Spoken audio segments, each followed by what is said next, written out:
Eu já falei em outros vídeos sobre a relação que hoje me parece muito clara, mas que é certamente pouco compreendida pela maioria, entre fé e razão. E recentemente, durante a leitura do Livro do Desassossego, de Fernando Pessoa, eu me deparei com um trecho interessante que de alguma forma se relaciona a esse tema. O autor escreve: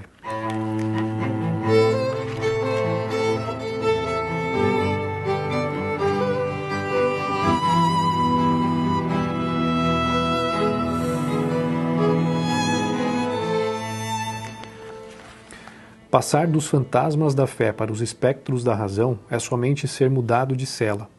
A arte, se nos liberta dos manipansos assentes e obsoletos, também nos liberta das ideias generosas e das preocupações sociais. Manipansos também.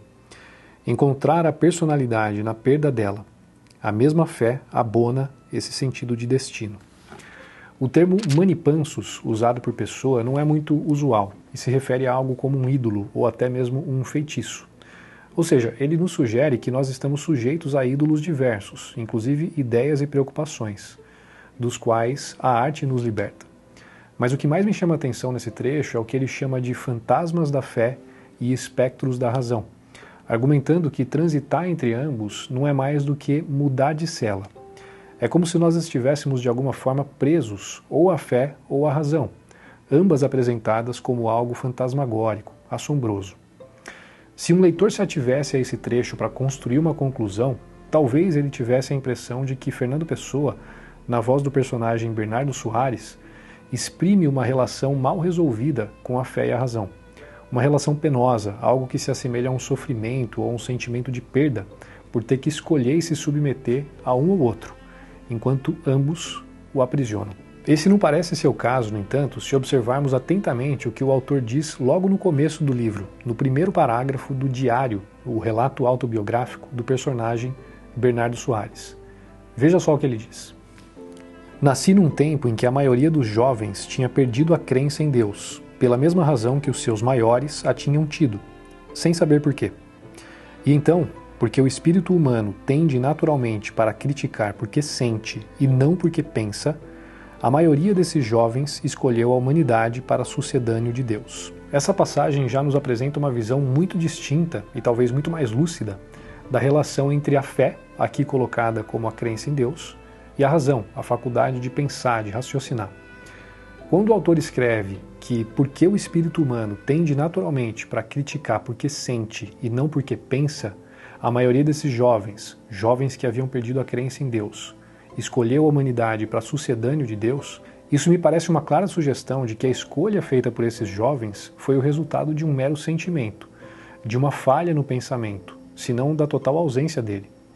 Se houvesse naquele contexto um exercício intencional e consciente da razão, certamente o resultado seria outro, que não a perda da crença em Deus e, por extensão, a perda da fé.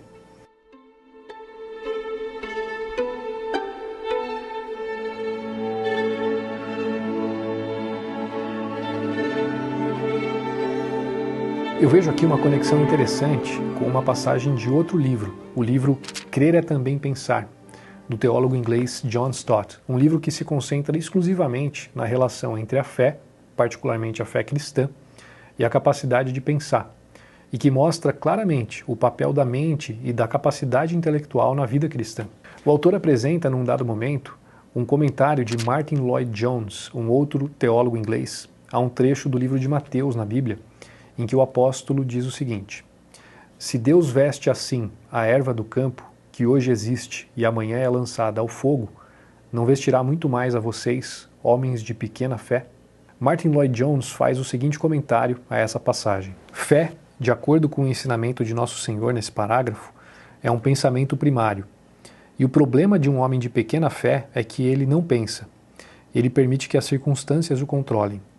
Precisamos gastar mais tempo estudando as lições de Nosso Senhor sobre observação e dedução. A Bíblia é repleta de lógica e nunca devemos pensar na fé como algo totalmente místico. Não podemos apenas nos sentar em um banco e esperar coisas maravilhosas acontecerem conosco. Isso não é fé cristã. A fé cristã é essencialmente reflexiva. Olhe os pássaros, pense neles e tire conclusões. Olhe a grama, olhe as flores do campo, considere-as. A fé, se quisermos, pode ser definida da seguinte forma: é uma pessoa determinada a pensar quando tudo parece decidido a pressioná-la e derrotá-la em um sentido intelectual. O problema com uma pessoa de pequena fé é que, em vez de controlar o próprio pensamento, o pensamento é controlado por outra coisa. E conforme isso acontece, a pessoa fica andando em círculos. Essa é a essência da preocupação. Isso não é reflexão, é a ausência dela, uma falha no pensar. A definição que Lloyd Jones dá à fé aqui é a afirmação mais precisa com a qual eu já me deparei do papel imprescindível da razão, do pensamento, do intelecto em uma vida de fé. Fé é uma pessoa determinada a pensar quando tudo parece decidido a pressioná-la e derrotá-la em um sentido intelectual. Nessa breve tentativa de conectar os argumentos de um dos maiores escritores da língua portuguesa aos ensinamentos de alguns dos mais proeminentes teólogos britânicos, eu espero estimular uma noção mais apurada e uma percepção mais coerente da relação pouco compreendida, mas inegável, entre fé e razão. Uma não existe sem a outra.